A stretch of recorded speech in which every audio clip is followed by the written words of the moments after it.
সিলেটে বেড়েই চলেছে এডিস মশার বিস্তার। মহানগরীর ৪২টি ওয়ার্ডের প্রায় সবকটিতে মিলছে এডিস মশার লার্ভা। দিন দিন বাড়ছে ডেঙ্গু রোগীর সংখ্যাও। এডিস মশার বিস্তার ও ডেঙ্গু আক্রান্তের সংখ্যা বৃদ্ধির কারণ হিসেবে জনসাধারণের অসচেতনতাকেই দায়ী করছে সিটি কর্পোরেশন। নানাভাবে প্রচারণা চালিয়েও পরিষ্কার পরিচ্ছন্নতার ব্যাপারে মানুষকে সচেতন করা সম্ভব না হওয়ায় ডেঙ্গু পরিস্থিতি নিয়ে উদ্বিগ্ন নগর ভবন কর্তৃপক্ষ। তবে পরিস্থিতি যাতে নিয়ন্ত্রণের বাইরে না যায় সেজন্য মশা মারতে কামান দাগা কর্মসূচি নিয়ে এবার মাঠে নামছে সিলেট সিটি কর্পোরেশন সিসিক সূত্র জানায়, শুরুতে সিলেটে ডেঙ্গু আক্রান্তের বেশিরভাগের ট্রাভেল হিস্ট্রি ছিল। ঢাকা থেকে আক্রান্ত হয়ে তারা সিলেটে এসেছেন, কিন্তু এখন যারা শনাক্ত হচ্ছেন তারা সবাই স্থানীয়ভাবে আক্রান্ত হয়েছেন। এডিস মশার বিস্তার রোধে নগরীর মানুষকে সচেতন করতে লাগাতার মাইকিং করা হয়, বিতরণ করা হয় লিফলেট ও স্টিকার, ভ্রাম্যমাণ আদালত দিয়ে চালানো হয় অভিযান।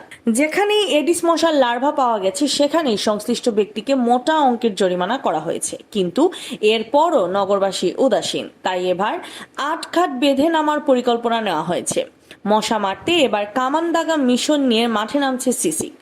সূত্র আরো জানায়, ডেঙ্গু প্রতিরোধে সিসিক সর্বাগ্রে গুরুত্ব দিচ্ছে পরিচ্ছন্নতা কার্যক্রমকে। গত ২৬ জুলাই সিসিকের মাসিক সভায় এই নিয়ে ব্যাপক আলোচনা হয়। সভায় পরিষ্কার পরিচ্ছন্নতা কার্যক্রম ও মশক নিধন কার্যক্রম জোরদার ও জনসচেতনতা বৃদ্ধির ব্যাপারে বিশেষ পরিকল্পনা নেওয়া হয়। এ লক্ষ্যে সিলেট নগরে ৪২টি ওয়ার্ড নিয়ে পৃথক পরিকল্পনা গ্রহণ করা হয়।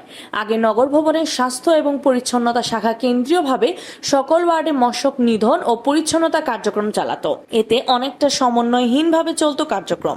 ওই দিনের সভায় সিদ্ধান্ত নেওয়া হয় এখন থেকে প্রতিটি ওয়ার্ডে আলাদা আলাদাভাবে এই কার্যক্রম চলছে। ওয়ার্ড কাউন্সিলর নেতৃত্বে চলবে মশক নিধন ও পরিচ্ছন্নতা কার্যক্রম। প্রত্যেক কাউন্সিলরকে নগর ভবন থেকে দেওয়া হবে ১০ জন করে পরিচ্ছন্নতা কর্মী। ওয়ার্ড কাউন্সিলর নিজের তত্ত্বাবধানে এই কর্মীদের দিয়ে পরিচ্ছন্নতা ও মশক নিধন কার্যক্রম চালাবেন। কার্যক্রম পর্যবেক্ষণের জন্য নগর ভবন থেকে দেওয়া হবে ২ জন করে সুপারভাইজার। এছাড়া পরিচ্ছন্নতা কার্যক্রমে সহায়তার জন্য কাউন্সিলররা প্রয়োজন মতো ট্রাক পাবেন। সিসিকের পরিচ্ছন্নতা শাখার প্রধান কর্মকর্তা হানিফুর রহমান জানান, আগামীকাল সোমবার নগর ভবনের সভা আহ্বান করা হয়েছে। ওই সভায় ২৬ জুলাইয়ের সভায় নেওয়া পরিকল্পনা ও সিদ্ধান্তগুলো পাশ করা হবে। সিদ্ধান্ত অনুযায়ী প্রত্যেক ওয়ার্ড কাউন্সিলর ১০ জন করে পরিচ্ছন্নতা কর্মী পাবেন। এছাড়া কর্পোরেশন থেকে কাউন্সিলরদের সব ধরনের সহযোগিতা করা হবে।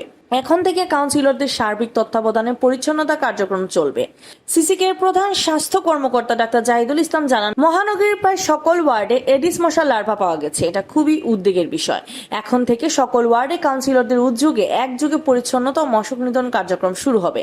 এতে অনেক বেশি সুফল পাওয়া যাবে। এর পাশাপাশি নগর ভবন থেকে কেন্দ্রীয়ভাবে এডিস মশার লার্ভা শনাক্ত, ধ্বংস এবং ঔষধ ছিটানোর কার্যক্রম চলবে। এদিকে সিভিল সার্জন অফিসে দেওয়া তথ্য থেকে জানা গেছে, দিন দিন সিলেটে ডেঙ্গু পরিস্থিতি মারাত্মক অবনতির দিকে ধাবিত হচ্ছে।